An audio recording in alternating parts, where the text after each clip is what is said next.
ישנו, וב6 בבוקר סבתא צועקת, יש צבע אדום, תיכנסו לממ"ד, יש צבע אדום.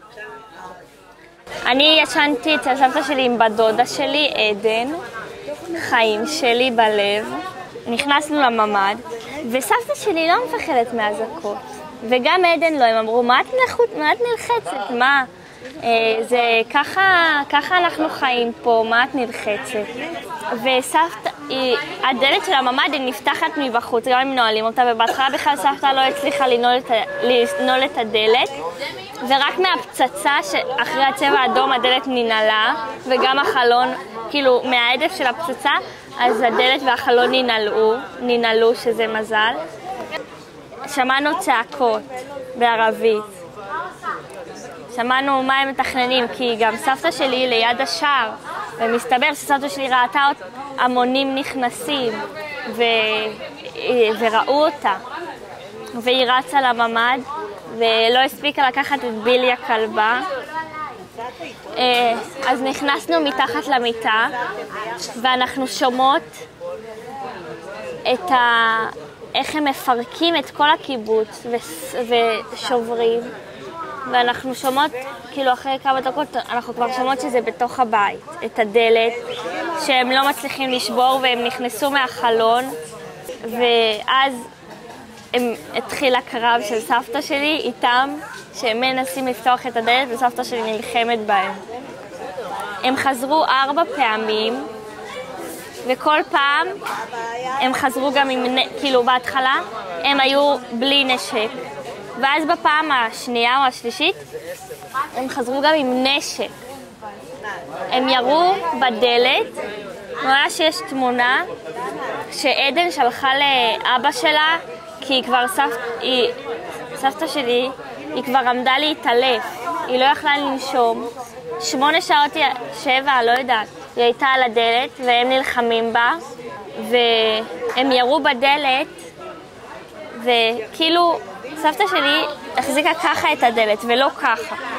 אם היא הייתה מחזיקה את הדלת ועומדת מול המשקוף, אז הכדור היה נוגע בה.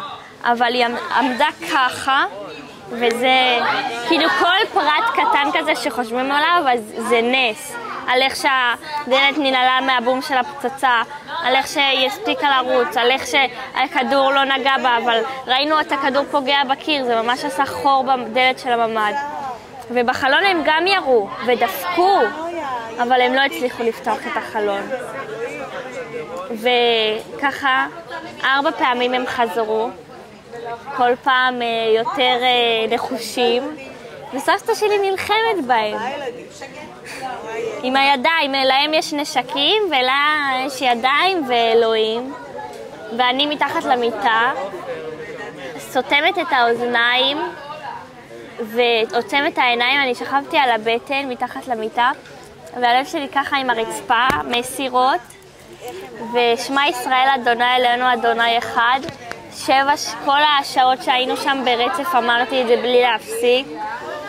ובאיזשהו שלב, בפעם השנייה שהם הגיעו להילחם בסבתא שלי, אז דמיינתי איך אני נעטפת באור לבן של אלוהים שמגן עליי.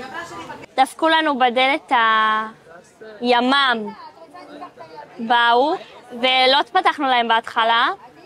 פתחנו רק כשירון הגיע, האבא של עדן, הוא אמר זה ירון, אז פתחנו,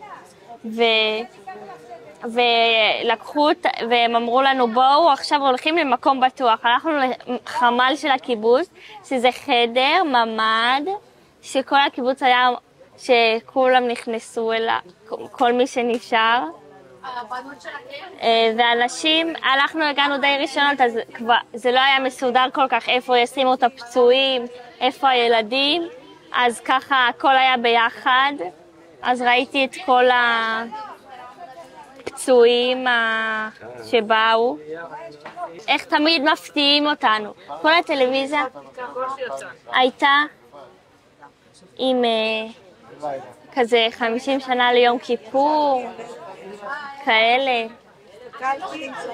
איך הפתיעו אותנו, אני לא חייתי, אבל איך הפתיעו אותנו.